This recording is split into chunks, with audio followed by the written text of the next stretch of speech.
Oke, sebelum gua mulai review Onimusha 2 Samurai Destiny, gua grow up dengan game-game Capcom ya, kayak Resident Evil, Devil May Cry, juga termasuk Onimusha, terutama Onimusha 3 dan Onimusha 2 gitu kan. Nah, ketiga franchise ini emang bisa dibilang tuh jadi spearhead atau kepala tombak Capcom untuk pasar video game. Karena saat itu kan kayak game-game Capcom yang lain kayak Mega Man, terus Street Fighter lebih ke niche market gitu kan. Tiga ini nih fokus ke western market saat itu. Nah, balik lagi jadi remaster, Onimusha 2 Samurai Destiny bawa coba nilai-nilai game klasiknya mereka gitu kan, yang dulu-dulu gitu. Yang gua inget tuh memang jauh lebih baik pada masanya. Tapi sekarang balik lagi ke era modern yang lagi coba diramu lagi lah untuk pasar-pasar lebih baru lagi.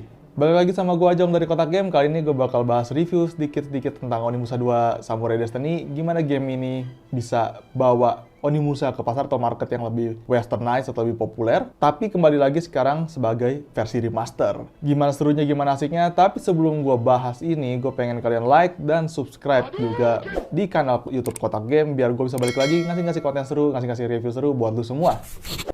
Nah, kalau lu ingat kayak Onimusha tuh kayak game-game klasiknya Capcom, itu gimana game klasik mereka ya, yang jujur kontrolnya tuh agak kaku karena limitasi konsol pada masanya ya. Tapi buat gua ini tuh jadi sesuatu yang charming, sesuatu yang engaging, ada value sendiri untuk game-gamenya Capcom pada masanya itu ya. Dan menurut gua jadi sesuatu yang unik gitu dan seru buat dimainin gitu. Tapi jangan lupa juga kalau limitasi ini kayak game-game jengkinya lah ya, kasar ya kalau gua ngomong itu. Kalau lu mainin atau kalau lu lihat lu pasti langsung muncul kan di benak lu kayak ini nih gamenya Capcom banget, dan identitas ini yang lekat juga di Onimusha 2 Samurai Destiny. Onimusha 2 Samurai Destiny juga masih ada nilai-nilai klasik di remaster ini, mulai dari kamera yang fix camera, third person kayak CCTV gitu, sampai juga tank control yang bisa lu kayak muter-muter, maju mundur gitu kan. Nggak cuma sebagai nostalgia doang, tapi memang sebagai mekanik dari Onimusha 2 ini sendiri gitu. Onimusha sering dikatakan sebagai RE clone gitu, tapi menurut gue ini lebih dari ini. Karena kalau ngomongin Onimusha, memang nama Samanosuke itu nama yang paling melekat dari yang pertama juga yang ketiga gitu kan. Wajar kalau nginget dirinya tuh emang dia tuh sering banget muncul di game Onimusha beberapa kali. Dan Onimusha itu berkali-kali muncul di Onimusha dan bahkan di medium lainnya. Tapi kali ini Jubei Yakyu itu MC kalian, protect kalian, karakter utama kalian di Onimusha 2. Kalau ngomongin Onimusha, memang nama Samanosuke yang paling melekat gitu kan di pikiran kita. Wajar sih, emang kalau kita ngomongin Samanosuke, dia tuh berapa kali muncul di game Onimusha, juga bahkan di medium-medium lainnya gitu di luar Onimusha. Tapi kali ini di Onimusha 2, karakter kalian tuh Jubei Yakyu. Nah, ini protect kita, MC kita, dan Onimusha 2 gua rasa berhasil bawa cerita Jubei dan klannya, ya klan Yakyu, ke cerita konflik Sengoku Jidai dan juga para monster atau yokai yang hadir di game ini. Onimusha 2 Samurai Destiny juga benar-benar memiliki identitas game klasiknya Capcom ya, mulai dari kamera third person mereka, ya fix camera ya, tank control, sampai juga jangan lupa heal dengan harp hijau. Itu udah klasik banget ya game ini. Yang mana lu tuh pengen berteriak kayak main game ini Resident Evil tapi samurai gitu. Tapi di lain tangan game combat yang relatif fast pace ya, pada masanya ya. Juga adanya combo, juga ada bisa lu ganti senjata gitu. Kurang lebih mirip Devil May Cry. Dan mungkin Onimusha ini adalah anak yang lahir dari Resident Evil sama Devil May Cry gitu kan. Tapi buat gue Onimusha 2 tuh lebih dari sekedar itu doang. Lebih dari sekedar RE, lebih dari sekedar DMC. Dan versi remasternya juga buat gue bukan ecek-ecek. Gimana perkembangan teknologi berjalan, Onimusha 2 Samurai Destiny juga nggak cuma nyelupin kaki mereka ke kolam gitu kan, tapi mereka juga terjun ke dalam situ. Kalau ngomongin remasternya dari sisi mekanik nggak ada yang berubah banyak, tapi ada berupa peningkatan kayak grafik yang lebih crispy dan HD, frame rate juga bisa lebih tinggi, dan juga beberapa konten dan KOL lainnya yang bakal bantu lu main game lebih enak lagi gitu. Ada satu fitur menurut gue yang menarik banget hadir di Onimusha 2 Samurai Destiny yang mungkin membuat pace dari game ini sedikit berubah. Untuk konteks, salah satu fitur yang buat game ini seru itu adalah Isen Counters, yang mana kalian bisa counter serangan musuh gitu. Tapi agak sedikit beda kalau kita ngomongin dengan counter-counter game lain. Tapi Isen di game klasik saat game ini keluar ya di PS2 tuh jujur sulit, agak susah untuk dilakuin, agak inkonsisten. Nah, bagi lu yang nggak tahu, cara ngelakuin Isen Counter tuh simple. Kalau musuh nyerang ya, ketika musuh nyerang gitu, lu harus timing serangan lu tuh kayak nusuk itu atau slash pas mereka ngayun. Teorinya cukup simpel karena Isen ini kan. Tapi jujur di versi remaster ini entah kenapa jadi lebih mudah gitu, jadi lebih easy untuk dilakuin Isen-nya. Isen sendiri bisa dibilang mekanik yang seru pada masanya, karena kalau kita ngomongin teknik counter atau parry biasanya ada tombol sendiri gitu kan. Entah mungkin di blocking atau di dodge ya. Kayak misalnya di Sekiro itu mereka ada tombol sendiri untuk blocking, tapi kalau lu tempatnya jadi parry. Tapi Isen sendiri tuh mekanik yang memang sulit, karena kalau lu salah timing, lu yang kena pukul gitu kan. Jadi buat gue ini adalah sistem atau mekanik yang high risk high reward, tapi Isen di versi remaster tuh nggak begitu. Di Isen lebih gampang banget lu lakuin di versi remaster karena frame rate yang lebih tinggi dan game yang bisa jalan lebih halus lagi. Ditambah kalau lu main di PC atau PS5, nggak ada input delay kayak PS2 dulu. Kalau lu main di PS2 terus di CRT itu ada input delaynya. Yang mana pemain tuh mungkin agak sedikit kesulitan melakukan hal ini. Karena cuma lu ada beberapa jeda frame untuk melakukan Isen. Nah, di era modern lu ada counter ini gampang banget lakuin, frame rate-nya tinggi, nggak ada input delay, kayaknya lakuin itu gampang sekali gitu.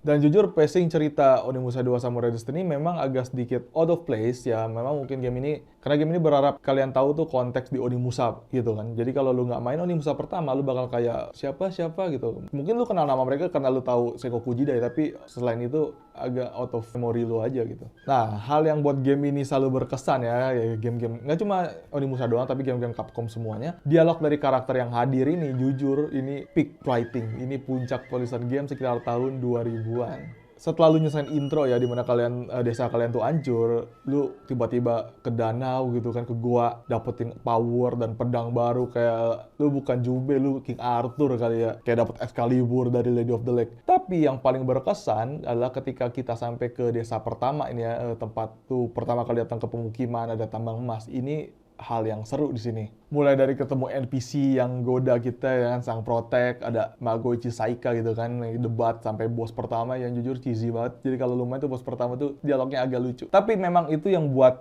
gua, ya nggak cuma gua ya, kita juga ya jatuh cinta pada game tahun 2000-an gitu. Dan hal positif dari versi master ini, dialognya nggak ada yang diganti dan voice-nya masih lucu. Lucu dalam hal kata, bukan jelek ya, maksudnya kayak pada masa ini bagus, cuma kalau dengarkan tuh kayak kualitasnya gini banget ya. Cuma itu yang menurut gua fun banget ya. Selain dialog juga cerita yang ada gitu, humor di game ini juga lucu gitu, agak sedikit menghibur, jadi lo nggak bakal bosan. Bener-bener cocok buat game pada masanya dan di remaster ke era modern sekarang. Contohnya nih ada cerita ya atau misi gitu, dimana ada villager gitu kan, klasik lah ya gitu. Nah, dia minta bantuan buat cari anak perempuannya gitu. Nah, temen kalian NPC lu tuh kayak langsung kayak, woi, saya mau bantu gitu. Akhirnya lu bantu cari perempuannya. Karena NPC temen lu ini kayak denger kata anak perempuan tuh kayak tank gitu kan. Nah, lucunya nih anak perempuan yang dimaksud tuh sebenarnya masih anak bayi gitu.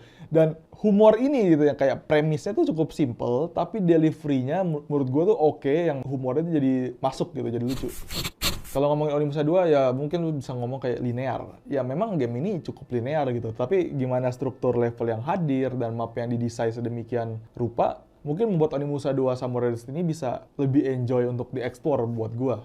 Mulai dari kayak setup-nya ya, kayak daerah pegunungan, tambang emas, terus ada nanti lu bakal kayak ke kastil dengan interior yang kayak sempit gitu. Tiap jalan yang bisa bercabang gitu, tapi nggak muter-muter, jadi lu nggak bakal lost gitu, nggak bakal tersesat tanpa arah. Yang menurut gua, buat gua ya, gua appreciate banget level design dari Onimusha 2 Samurai Destiny kali ini gitu. Tapi buat gua ya, gua pas gua mainin ini di game ada di level castle itu, buat gua kayak mikir kayak sebenarnya dari level design tuh nggak beda jauh sama let's say Dark Souls gitu kan. Jadi kalau lu coba, kalau ada kesempatan main game ini atau game yang klasik lah, nggak apa-apa. Lu coba sampai beberapa level, kayak lu bakal mikir kayak game ini sebenarnya salah satu pecetus level design gitu yang bagus yang seperti ini ya kan. Dan memang sebenarnya game Onimusha tuh bukan pertama kali yang punya level design kayak gini. Sempat juga kalau lu ada beberapa level di Onimusha 2 dan di Onimusha lainnya gitu, mirip level di Resident Evil pertama, lebih tepatnya Spencer Mansion, di mana lu bakal kayak muter, tapi lu bisa balik ke tempat awal, bercabang, tapi nggak muter-muter, nggak bikin pusing gitu. Yang mana gua rasa ini inspirasi besar dari Onimusha 2 dan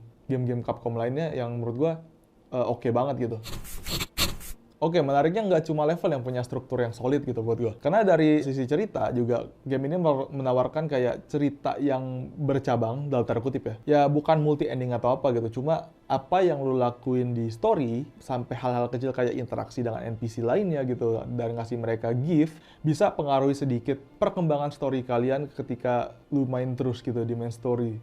Contohnya di gameplay gue tuh kayak sering ngasih hadiah gitu, atau item sama yang mana mereka jadi muncul di beberapa boss dan cutscene gitu. Tapi di gameplay lain gue coba kayak interact sama OU gitu yang beberapa kali muncul. Hal ini juga terjadi lagi tapi beda karakter lagi gitu. Nah masalahnya dalam game originalnya yang rilis pada tahun 2002, hal ini sesuatu yang keren gitu. Mungkin kalau game ini rilis sekarang kayak oke, fine aja, biasa aja gitu.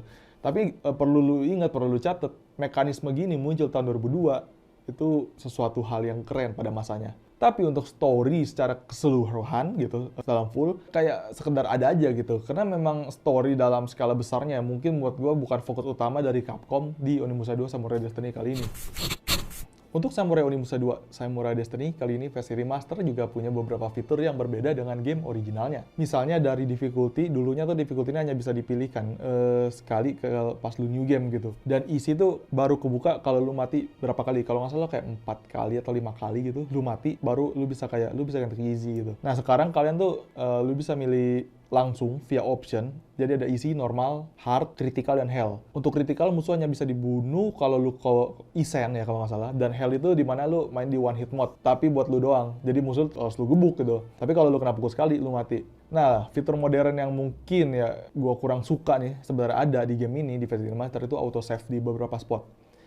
Jadi kalau kita ngomongin game klasik Capcom tuh yang paling spesial tuh ketika lu main, lu nge-save di tempat A gitu kan. Lu mati, ya lu ngelotnya dari tempat save itu. Tapi kan ada save point ini kayak lu lawan bos nih, lu mati. Ya udah, lu keluar, lu ngelotnya pas di pintu bos itu. Menurut gua kayak dikit ngurangin experience main aja gitu menurut gua. Padahal menurut gua ya backtracking dari jalan bos lainnya, juga dari save point lu itu hal yang menurut gua asik gitu. Nah, lalu ada hal baru juga kayak KOL untuk quick swap senjata. Lu bisa pakai L2 terus lu pencet D-pad gitu. Kalau dulu lu kayak main Resident Evil ya, lu buka menu, lu ganti senjata, lu keluar gitu kayak agak capek ya untuk Onimusha yang fast-paced gitu. Hal ini kecil tapi buat gua ini bantu flow permainan lebih fun lagi karena game fast-paced Onimusha tuh emang sebaiknya seperti itu.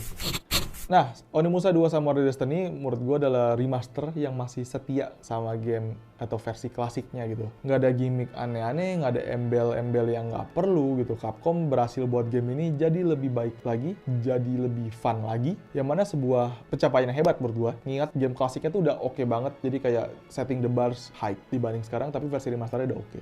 Jadi buat gue ya sangat disarankan juga untuk kalian main Onimusha Warlord, itu Onimusha yang pertama. Karena kalau lu main Onimusha yang pertama dan kedua, itu lu bisa ngerti konteks lebih dalam lagi, lu bisa tahu karakter yang lebih banyak lagi, lebih enjoy lagi buat main Onimusha yang lain. Lu juga ngerti lore dan background dari cerita franchise ini ke depannya, dan tentunya untuk konteks Onimusha 2 Samurai Destiny yang sekarang ini gitu. Jadi ya itu aja sih mungkin dari gua Ajong. Buat gua nilai ini 85 dari 100. A good remaster, a great remaster, maybe could be better.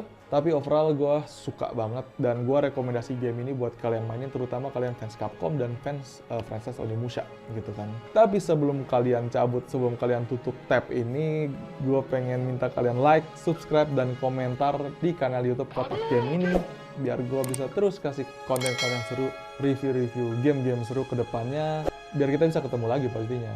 Itu aja dari gua Ajong. Thanks buat nonton review ini. See you next time.